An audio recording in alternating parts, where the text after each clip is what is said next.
Всем привет! Прошел год, как я починил двери путем установки кусочков прутка.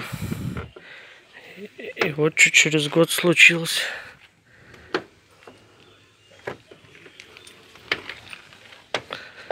Это задняя дверь. На жаре, когда постоит машина, так начинается вот это вот скрип.